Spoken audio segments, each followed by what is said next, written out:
Let's check out these new Philips Viz lights and see if they are actually any good. By the way, these cost literally 5 times less than their Hue light range. This is a box, you can check it out, and I have this in 100 watt version, equivalent 100. It's actually set in watts. You can adjust them to pretty much any white temperature. They can be controlled over Wi-Fi, and you get some basic Bluetooth connectivity as well. They are full RGB and you can also dim them.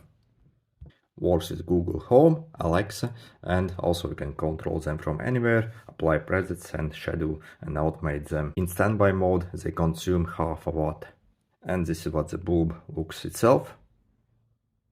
Made in China. And it's actually quite heavy bulb and large one. Let's compare to the regular Philips bulb. This again is the same 100 watt bulb. As you can see, the size difference is absolutely crazy. This is a regular size bulb you can get. So really, you have to look and decide if this bulb will actually fit wherever you need it to fit, basically. You can control this bulb using the Philips Viz Light app. You can also turn it on and off as needed. However, you don't need the app to turn it on and off, and it works as a regular bulb as well. In the app you can adjust different light values basically, and also set custom colors, and obviously change the brightness of it just as you need it. So you can set up, for example, to be very dim and the maximum very easily. And you can also switch between warm white and also daylight and cool white and warmest white very fast. And you can also set custom colors here as well. And you can pick and choose really the color you want. So pretty cool. Also you can set different scenes here. For example, party mode, where the light bulb will change in color itself. What I really like about these Viz bulbs is extremely nice light output quality, and the light you get from this bulb is insanely good actually. It does have color rendering index of 90 and that's very good.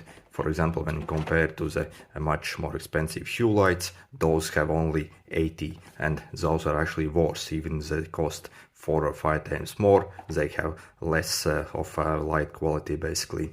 And I'm often using these bulbs in a softbox when I'm filming some videos as a cheap way to light up a lot of area basically, and they have extremely good light quality. When I compare to my actual studio video lights, they have pretty much almost the same quality. Of course, maybe 1 or 2% worse, but really the light quality is insanely good on these bulbs. And from my experience, they do not heat up, at least here. Of course they heat up here, so you can safely use them wherever. So they're very efficient and they won't waste your power. So I have these bulbs in the 100 watt equivalent version, which is 13 watts, and I think these are one of the brightest ones, and that is 1500 lumens basically. However, that is only in a certain mode basically. Basically this light amount, for example, this is the maximum it will reach, and I think it's for the daylight color. If you actually switch to warm white, it becomes less bright, and it's not that amount basically, even lower for warmest white and like super less for this cool white.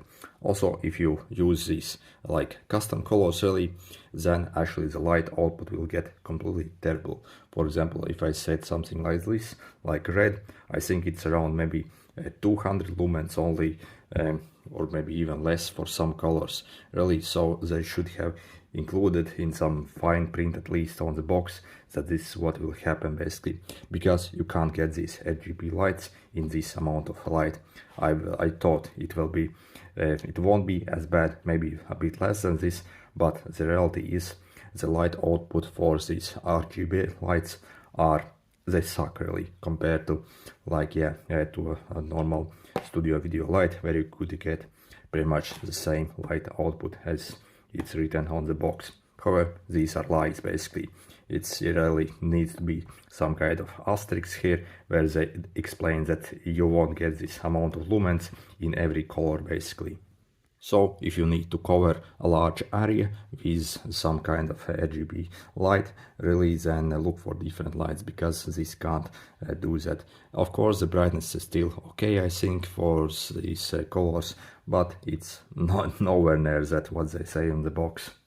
By the way, also the price of these bulbs is insanely good. For example, I paid I think around 80 euros a piece for this, and for 1500 lumens of excellent 90 CRI light, I think that's a complete bargain, and you can really get a cheaper light of this light quality output. However, a thing that disappoints me the most about these lights is not the light itself, but this app. It's absolutely terrible. It's laggy, it's sluggish, it has some connection problems often, and often pairing with these lights is a nightmare with this app. The Hue app is much better, and the connections for the Hue lights are way better and more reliable. And it basically, if you have tons of these lights, they might also clutter your Wi-Fi network and basically make your Wi-Fi more sluggish. If you have tons of these bulbs, if you have a few, it won't really matter. However, if you want to install like 20 bulbs, yeah, that might actually slow down your Wi-Fi, and you might get tons of these bulbs in your Wi-Fi, and it'll be a bit of nightmare. Overall, I can still highly suggest these bulbs, as they provide such a good value for money, especially when you compare to the Hue lights. For example, the Hue lights, I think it's complete scam and ripoff. You shouldn't purchase them.